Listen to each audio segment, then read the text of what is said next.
After all these years of covering the Middle East together. For those of you who didn't know, Tal and I both worked together at I-24 News for a couple of years. And now here we are on Quick Hits News, and we're doing a special 5 o'clock broadcast.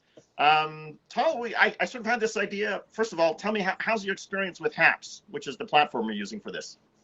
So it's the first time that I'm doing this. It's pretty simple, which makes it awesome because, you don't want one of these, another app which takes a lot of effort when you want to use it. So I love it right now.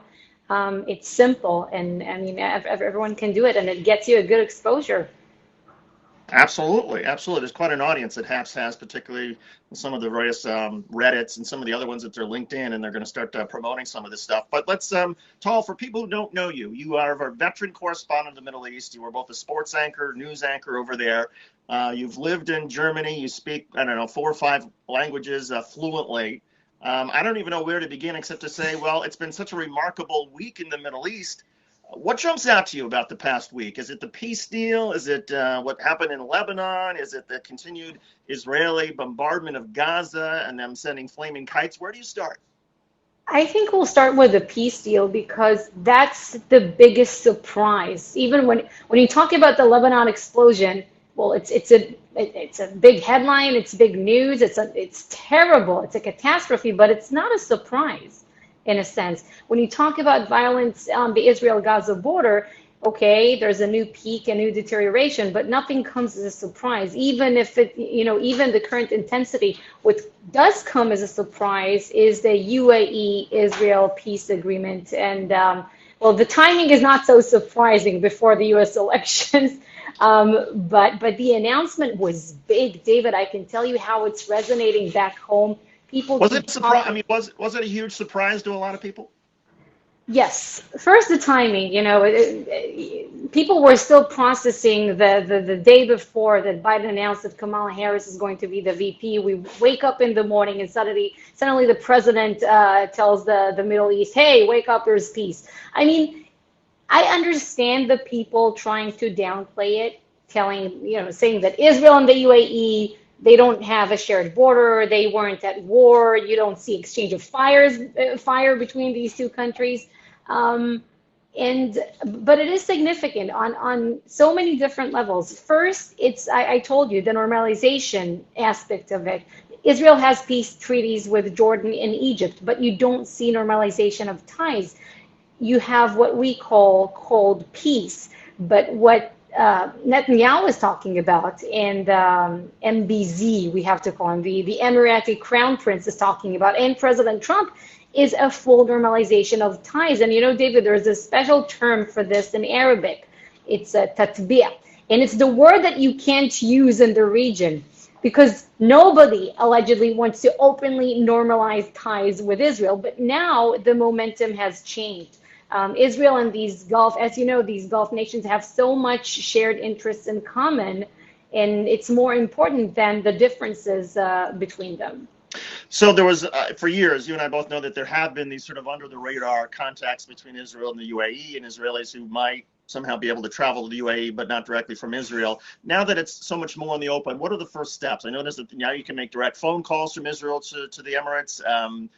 Pretty soon you'll be able to travel directly on El Al, I assume, from Tel Aviv to Hopefully. Well, right now, El Al doesn't even fly to the U.S., but but yeah, that too. hopefully, I think the first step that was pretty amazing is that the head of the Mossad flew to the UAE, Yossi Cohen. That's the most Israeli name ever, right? Yossi Cohen. So he visited the UAE. And I mean, we'll have to wait and see. What jumps out to me is that line that President Trump had there in the official statement, which says people promoting people to people relations or something of this kind. And I can already see it happening on social media, which is incredible. Some of my journalist friends, and even myself, suddenly you get followers from the UAE. My friends started, talking to people from the UAE and posting these conversations. And we never had it with Jordan. We never had it with Egypt. For the first time, I mean, it's big and it's significant, as you know, on so many different levels. First, it sends a message to the Palestinians. For years we've had this conception that there will never be peace in the Middle East or normalization of ties with Israel and Arab states unless there's some progress about peace with the Palestinians. But now, and I can tell you from my personal conversations with people from Saudi Arabia and Bahrain, not the UAE, they are disappointed from the Palestinian leadership just as much as Israel is. They're asking after all these years, where's all the money that we gave you? They want to see answers, and they're not getting them. And yeah, well, let's talk about also Iran in that sense, I think. Well, I'm going to talk about Iran in just a second, but to me, Mm-hmm. what's sort of interesting about UAE and Israel is that both are extremely attractive for people from each country to visit, right? I mean, Israel because it's the Holy Land, and whether you're Right. Muslim or Christian or Jew, there's so much to see there. The UAE, I had a chance back in, let's see, this goes back now to 2003, after being posted in Qatar for the start of the Gulf War, and then when it's time to come back to the United States, they said, well, you can sort of travel east, you can travel back through Europe, you can take some time. And I said, well, I want to go back through, I want to go to the Emirates, and then I want to go to Asia. And so I stopped in Dubai. And there's a lot to see there. I mean, now, of course, you have the tallest building in the world is in the Right. UAE. You The also have Burj Khalifa. the hotel that looks like a giant sort of sailing boat or sailing vessel, which is a luxury Mm-hmm. hotel. And then you have the Gold Shuk, which is one of the most interesting gold exchanges in the world for jewelry. So, I mean, there's a lot to see there if you simply want to be a tourist and go to the UAE. I want to. I mean, I hope I'll be able to one day. Maybe I'll do a quick hits live from there. No, listen, this is a dream. It opens a new window to so many different opportunities. Really, it feels to me and for my friends back home. So suddenly you saw the building of the Tel Aviv municipality lit in the flags of Israel and the UAE. And you know what, David? This could be the start because it starts with the UAE. But there's already talks about Bahrain and Oman. There's also talks about Saudi Arabia. But personally, I think that this is probably not going to happen as long as King Salman is still setting the tone. Once it shifts to Mohammed bin Salman, the crown prince, probably we'll see change. But right now, I think it's too early for Saudi Arabia, but I'm hoping that I'm wrong. Again, you know what, we're talking about the Trump peace plan that exposed the cracks in the Middle East, that there's no longer this united approach against Israel in the region. But it's not only that, it's not only the Palestinians. And I do want to circle back to Iran because this is Yeah. important because it also relates to what we're seeing here with, U.S. foreign policy and the upcoming elections. Well, on that issue, then let me stop you there. So you mentioned Yeah. Iran. Could this deal be seen between UAE and Israel as okay? Maybe there's not so much that unites the United Arab Emirates and Israel, except their unity in trying to contain Iran and block Iran. How much does this set back Iran that Israel now has this peace accord with the UAE? It sets back Iran because it proves I think, the Obama era policy wrong. First on Israel. Israel is making friends from a position of strength. And I think that for many years we thought that Israel has to make concessions. If it's the Palestinians, Israel has to just flow with the Iran nuclear deal, and maybe then the world and even Western powers will accept the Jewish state more. And our policies in the region. I say our because I'm an Israeli, for those of you who didn't know. And now this peace agreement with the UAE just shows everyone that I think they were wrong. It's better for Israel to be a strong powerhouse in let's face it, a failing region right now, a burning region. And then people would want to make friends with you because of security issues and shared threats like Iran. But it's not only Iran, by the way. Both Israel and the UAE and the Trump administration, by the way, are very much against the rising powers of the Muslim Brotherhood and their destabilizing activities all across the Middle East. And I'm talking about Hamas, but also about President Erdogan and about Qatar. Erdogan is, if you're following, he's intervening in Syria, he's intervening in Yemen, whatever he's doing in Libya right now, sending forces there. So it's a pact against that. It's a pact against these policies that were just proven to be, I mean, for now at least, wrong. If that was the goal. Again, if Obama was on the line here with us, he would have said, well, that was never the goal. You know, you're familiar with the approach. The goal is to prevent Iran from acquiring nuclear weapons. And Well, that takes me to a question. And by the way, for anybody who wants to ask the famous Tal yeah. Heinrich any questions, they can do so by going to the HAPS Twitter feed or going to the app and actually being part of this conversation. Peter asks, what does the Biden Kamala ticket mean for U.S. relations with Israel? And I'll broaden it out, Tal, to say, what does it mean in terms of, let's suppose Biden wins, what then happens to the nuclear deal that the Trump administration essentially suspended? Does the United States get back into it? Probably yes. I mean, Biden says that he would take back the U.S. to the Iran nuclear deal. I don't know, like theoretically, if he's elected, and many people in the Middle East, for Middle Easterners, this election is no brainer. If you're Qatar, if you're Turkey, if you are the Palestinians, if you're Iran, you would wish that Biden gets elected. If you're Egypt, if you're Israel, if you are in the UAE or elsewhere in the Gulf, you're not cheering for Biden to get elected because of national security issues, as simple as that. But I don't know. I mean, he says right now, or he said during the first debates that he would put the U.S. back in the nuclear deal, but I don't know. I don't know if he would, if the atmosphere at a certain time point will still justify such a statement because the winds are blowing in a different direction. That's, and speaking of wind blowing, just look at the Lebanon explosion. You don't want to give Hezbollah money. And going back to the Iran nuclear deal, meaning giving Hezbollah money, to me, it's a spit in the face of all these people protesting in the street of Beirut. Also there are protests. Nobody's covering it right now, but in Iraq, there are very large protests right now against, and that is amazing because you have Shiites, Iraqis protesting against Shiite Persians. I mean, there are so many layers of division in the Middle East, and it's really important, I think, and also speaking about the US media, there's always a tendency, I always explain it to people, to analyze things in the Middle East here from a Democrat versus Republican perspective, but that's not the right conflict to look at. It's always Shiite versus Sunni. It's not even the Israeli-Palestinian conflict, which is, it's not the Middle East conflict anymore. One of the worst humanitarian disasters in the Middle East, and there's a question about this, involves Yemen. It is, of course, the poorest country, the poorest Arab country in the world. The United Nations has suggested because of the food shortages that millions of people will starve.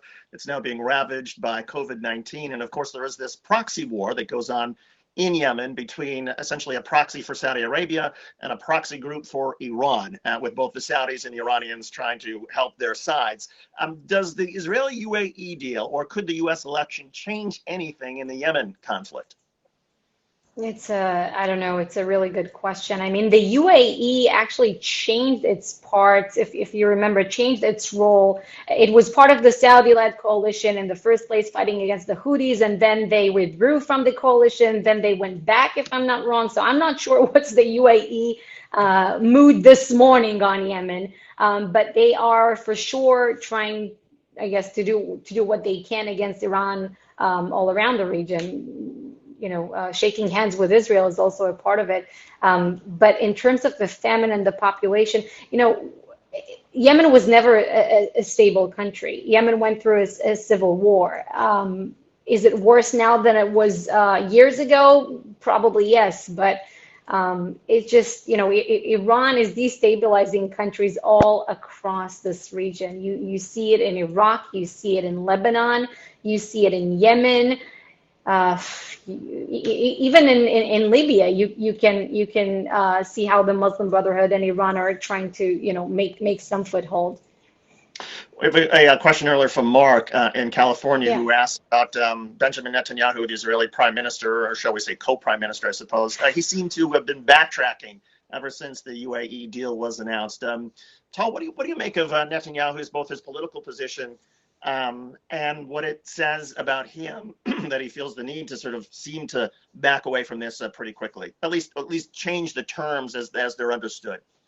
Yeah, so it's true. Well, the peace deal puts pressure on the Palestinians, but I mean, in a sense, you can also see Israel making a certain consent. Netanyahu had to abandon, for now at least, his plan to annex. I don't use the term annex because I see it as a declaration of sovereignty over parts of the West Bank. That was the plan because you can declare sovereignty without annexing population. That's why I don't use annexation so much, this term. But that was Netanyahu's plan.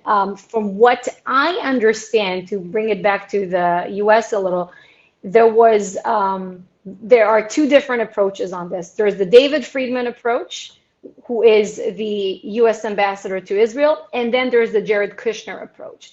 Apparently, from what I'm reading, and I'm reading analysis from the region, David Friedman was pushing, to go ahead and declare sovereignty over parts of the West Bank right away. And both of them, they whisper on the ears of the president. And Jared Kushner, which probably politically for President Trump is a better sorry, I'm getting text messages, is a better approach is to wait with it and tell Netanyahu to hold on because annexation now before the US elections, it might not benefit President Trump as much as a peace deal in the Middle East, is to wait with it. And now comes the Netanyahu approach, I think, which is, let's see, if President Trump doesn't win the vote, there's still a window of opportunity between November and January to go ahead before Biden takes the White House and declare sovereignty over parts of the West Bank and present him with, deal with it. That's the situation. If President Trump stays in power, they can wait even longer to try and make this circle of, Israel, Middle Eastern allies even bigger, and force the Palestinian hand to come to the table. If you don't come to the table, then Israel will have a much larger green light to go ahead and annex parts of the West Bank. These countries may even overlook. Honestly, they are already overlooking whatever is happening with the Palestinians. They've had enough over the years. Yeah. And Netanyahu personally, just because you said the current prime minister, and what's funny or sad about this entire situation is that we have a unity government in Israel, right?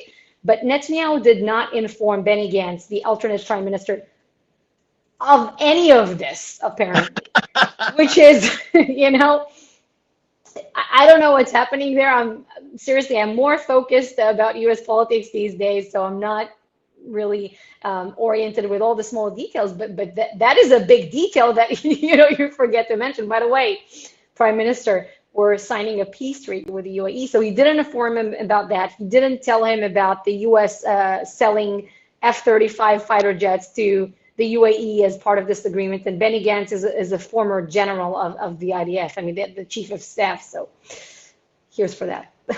Yeah. So Tal, I want to give a quick shout out, first of all, to you. Tal is one of our stars on Quick Hits News, which is our daily 15-minute show that we publish just around now. We record early in the afternoon, and it's a roundtable of 5 or 6 journalists who each identify a story or two that they want to talk about, and then they essentially empty their notebook in a minute and a half. And then we also have some quick reaction to some other stories of the day. We cover the top U.S. stories, the top international stories, all in 15 minutes. We'd like to say that 15 minutes is all you need to get caught up. And we have, some different perspectives and I think some different political backgrounds within the panel, but everybody, disagrees agreeably. And it's a very smart, fast conversation. So if you're enjoying this live coverage with Tal Heinrich, you can actually get Tal delivered to your inbox. The video is delivered to your inbox every day by going to our YouTube channel, search for Quick Hits TV, ring the bell, subscribe, ring the bell, and you will see Tal Heinrich in your inbox every day. You can see what she's talking about. Today she was, today you were talking about the UAE deal, but you also had an interesting take, Tal, on the Democratic convention. You want to share that? What was that? I said it. It was. It felt to me a bit like the end of the school year show. If you're a part of it, you feel that it's very exciting to you. But if you're an outsider, it's a bit predictable for you. What was said there, yeah. and also to me, it's tough to hear some of the figures there talking about unity. I feel that it's a bit, there's a bit of a hypocrisy there, because when they talk about unity, they're talking about unity between people who feel and think exactly like them. There's not much reaching across the aisle from this side. Not that the other side has been doing it much better, but I'm just saying, yeah. Yeah, my view is, I mean, look, the convention is what it is. It's a political event. It's political theater. It always has been. Now it's really sort of theater because we're all having to watch it virtually. But in my view, it's so sad to see. You love seeing the crowds in the hall and getting whipped up and crazy and the applause lines and all that. And I think it feels so antiseptic when people have to have their videos beamed in either live or on tape. It just feels like a 2 hour. It's for social media. Everyone is talking in sound bites for social media, short excerpts of, but will the And by the way, Republicans do it any different, yeah, Do they have a, find out next week. So there's another shout out I want to give, and that is HAPS has a connection with Reddit, and so people can ask questions, I believe, through Reddit and through the HAPS app. And I think one of the questions earlier from one of the Reddit followers was again about Yemen, whether there's anything that can be done to help with the humanitarian crisis that's there. We talked about the sort of geopolitical strategies of Iran and Saudi Arabia, but can much different be done by the United Nations or anybody else in terms of trying to get supplies to people who are starving in a place like Yemen? I want to believe that they're doing their best right now. I haven't been following much, of the fighting. Usually when you and I were, remember, it was 2018 on air, we reported about fighting at the port, right? And how they're closing the port. So it's hard to get food supplies and medication over there. But now I'm not sure that's the situation anymore. I mean, but with COVID, that's a problem. By the way, when you check, I didn't check, I can check here, the number of people infected in Yemen, I think it's a low number, which only tells you that, probably they're not even documenting it. They have other concerns. Yeah, a guy by the name of Gabriel says hello Hmm. from Caracas. I don't know any Gabriels in Caracas, so maybe he's one of your friends. Oh, no, no, No, I but, don't know. but, but, but that's awesome. Hello That's the from great thing about Caracas. it's a great thing about HAPS with this streaming sort of ability is that again, people can get onto the HAPS site. They use the app on your phone. You can ask us questions. You can, if you're a journalist, it's terrific for us because now we can communicate live from literally anywhere in the world. And Tal Heinrich, I mean, her home is Tel Aviv, but we could talk to Tal's friends there or in I Germany. have a question for you, David. Yes, go ahead. Just because we were talking so much about foreign policy, how much do you really think? Because for me, I mean, of course, it's one of the biggest issues on the table when there's elections in the U.S. But how much sway does it really have this year? Nothing, right? Big zero, big zero. I mean, it's like Americans generally, and maybe because we're isolated by the oceans, and we've always had this sort of independent streak here in the States of not really caring so much about what happens over the rest of the world. But I think particularly given 171,000 deaths from the COVID-19 crisis, with an economy with 42 million people have lost their jobs, I would say this is the election where it matters less than it ever has. I mean, there have been elections in the past where foreign policy really wasn't that big a deal. I think now it's not even in a top five, which to me, as somebody who cares very much about foreign policy and Right. U.S. influence around the world and what the United States role should be vis-a-vis whether it's the Middle East or Europe or Asia, I think it should be a top issue that a lot of people consider because there are very different approaches between how the Biden campaign and the Trump campaign, what their views are on foreign policy. But I think it's a sad fact that foreign policy, at least in this country, for all sorts of historical reasons and institutional reasons, foreign policy is just for the most part, just doesn't matter to most people. No, that's true. It's true. So let's see, we're going on 28 minutes now on this broadcast. I'm going to wrap it up here in just a minute or two because I know people got to get back and make their dinner and deal with their kids. That's me. What are you seeing when you're on HAPS and you use this? Do you see messages that pop up? Can you see the text messages, or what are you seeing on your screen? Yeah, I'm swiping right now. I see people. I see Ophir. Oh, I know Ophir. Hi, Ophir. How are you? From Israel. He says hello. Yeah, so some people that I know, some people like Gabriel, who I don't know, but I'm sending all the best to Caracas. I like it. I like it that they can ask us questions. Some of the questions here are really good. Yemen, I mean, Yemen is an interesting issue. I wish I could say more about it, but it's been the situation for such a long time. You know, like in Syria, like in Israel, when we think about news of the Middle East, you know, the Palestinians have been complaining about it, that nobody in the global media has been covering, you know, the latest violence around the border. Israelis are saying this is the one thing that both Israelis and Palestinians can agree upon. They say that they're being treated unfairly by international media, being neglected. So that's one one silver lining. Agree. Anything that can bring the Palestinians and Israelis together is something of a miracle, I think, in some ways. Well, look, Yeah. Tal, it is an absolute honor and a pleasure to do TV with you. I'm so lucky that I get to see Tal literally every day as part of our ensemble, but it's also very special to do a sort of co-anchor kind of segment with just the two of us. We had a great time in our And we last will do place. it again. We will do it again, indeed. And so, again, for everybody who wants to be part of these conversations, Tal Heinrich is going to be a regular talking about the Middle East on HAPS, and of course, she does on our Quick Hits News. And again, go to quickhitsnews.com, or you can find us on YouTube. Tal, what's your Twitter handle in case people need to see it? Just Tal Heinrich. Tal Same Heinrich, here. one word. Yep. At Tal Heinrich, at David Schuster. Hey, Tal, this was great. It was Awesome. great. It was great. All And right. thanks to everybody at HAPS. Thanks to everybody at HAPS up and down the line, and our producer Chris Trent, who helped put this together, and Teresa Krug, one of our colleagues, who's figured this thing out. And Quick Hits News, we're now live all over the world from our people all over the world. Not all of them are as compelling as Tal Heinrich, but we have grand aspirations. Tal, thank you. We'll And you can talk send soon. me questions before our next session. People can send me questions and then I'll take it. Great idea.